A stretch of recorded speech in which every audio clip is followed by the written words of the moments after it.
వార్తలకు పునఃస్వాగతం.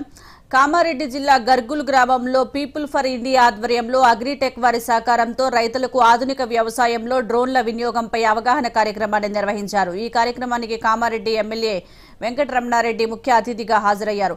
ఈ సందర్భంగా ఎమ్మెల్యే మాట్లాడుతూ డ్రోన్ల ద్వారా విత్తనాలను వేయటం, క్రిమిసంహారక మందులను పిచికారీ చేయటం, పెద్ద విస్తీర్ణం గల పంట పొలాలలో ఎరువులను చల్లటం, చేతి శ్రమను తగ్గించి ఉత్పాదకతను పెంచడంపై అవగాహన కల్పించడమే ఈ కార్యక్రమం ముఖ్య ఉద్దేశమన్నారు.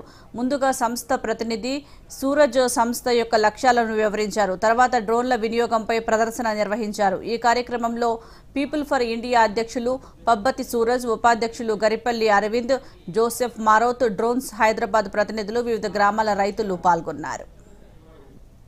ఏది కూడా గాలిలో వెళ్ళిపోకుండా కొట్టుకపోకుండా డైరెక్ట్ గా స్ప్రే ముగి మీద పడే అవకాశం ఉంటుంది కాబట్టి డ్రోన్ల ద్వారా వ్యవసాయం చేసే అవకాశం వచ్చింది.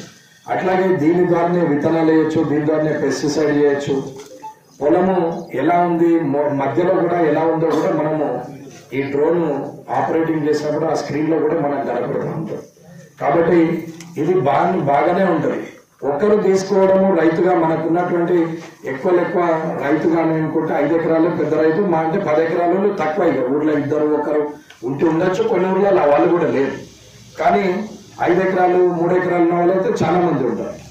ఇట్లా మనము ఒక 5-6 కలిసి తీసుకున్నా కానీ వాళ్ళది కొట్టుకోవచ్చు, పక్క వాళ్ళకు కూడా కిరాయికి పంపే పరిస్థితి వస్తుంది. బర్డెన్ కూడా ఉండదు.